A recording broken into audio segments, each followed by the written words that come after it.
Tyler was one of those people that was just instantly your friend. I mean, after 5 minutes of talking to the guy, he was so bright and full of energy and so genuinely excited to learn about who you were that he was just incredibly easy to talk to. And for me, first time I met him was the first day of New Student Week my freshman year. We were on the same floor in Elder Hall, and I definitely had that experience just right off the bat. I can't even remember our first conversation, but Tyler and I just ended up going everywhere together, and it was a pretty funny start to our friendship because about, I don't think it was even 12 hours into New Student Week, he had lost or maybe broken his cell phone. I forget which one it was, but that was to be the first of many cell phones. In fact, it got to the point not long after that where he got a letter from his cell phone company saying they could no longer insure him for any cell phones in the future. So he really struggled with that, but it was just so funny because that's a time, freshman year, New Student Week, that you're meeting so many new people that he just started giving out my cell phone number to get a hold of him, because we were usually together. So people were calling me, and that's just the person that he was. He assumed that, you know, you just share. And it was great. And that's such an example that we should all learn from. That, you know, he was so giving and would never think twice about something like that. And that just made him such a special person. And I just feel so blessed to have had him in my life and to have experienced that, because it's made me a better person, and you know, I can only hope to learn from that example.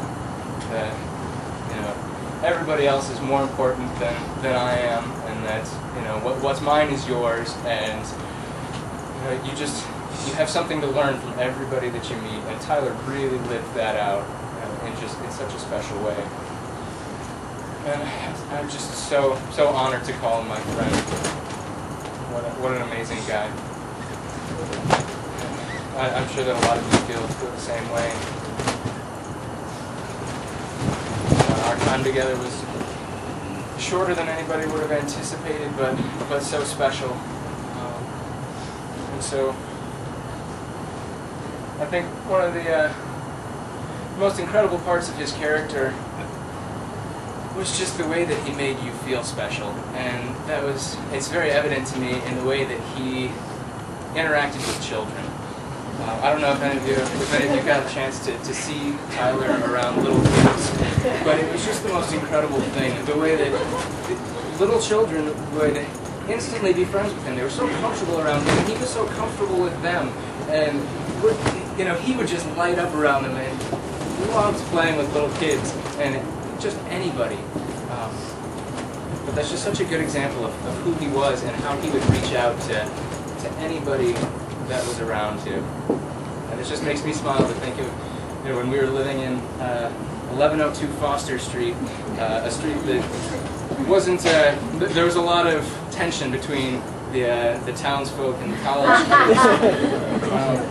But our neighbors were this couple that had little kids, and the kids would come over to our house and just loved playing with Tyler. I'd come home from school or something, and they'd run up to me as if I was Tyler. I want to play with Nerf guns or Legos or something like that. Just such an example of how good he was with people. And so I guess I'd like to wrap up what we've all said here and expressed about our good friend with a moment of silence to just reflect on our loss and the world's loss, really, because it's not going to be the same place without it. And there are so many people in the world that are worse off because they're not going to get a chance to meet him. So, Kathy, can I say something before the silence? That's my son. my wife Carla's here. So seeing Matthew change in life, Tyler's been pretty amazing over the years. We've had a chance. Tyler's family, as you know, is way out in California. So at Thanksgiving, we'd all pack up together and spend Thanksgiving in a cabin way up in the North Woods. Over the last 4 years, I guess, and he kind of became part of our family, so that's why we're here today. In fact, some of these trips that you see pictured here, we had a chance to go with him on those trips, so we got to know Tyler. It's amazing to hear what you guys are saying about Tyler today. This group has something incredibly special. Now, I know Tyler closely, not closely like you guys do, but I also have a little perspective, just being the older generation, kind of seeing this with fresh eyes. And the amazing thing here is that I think that God has worked in amazing ways through a guy like Tyler in your life. So what do you do now? I mean, this has been devastating this week, the last couple of days. We leave here in just a couple of minutes or a couple hours. What do you do now? I think you live life in light of what God did through your life in Tyler. And all these things that you talked about, go spread Tyler's love. I heard that earlier, and I'm here to challenge you to do just that. So when Matthew introduces a moment of silence, think about what you're going to do in light of what God did through Tyler in your life.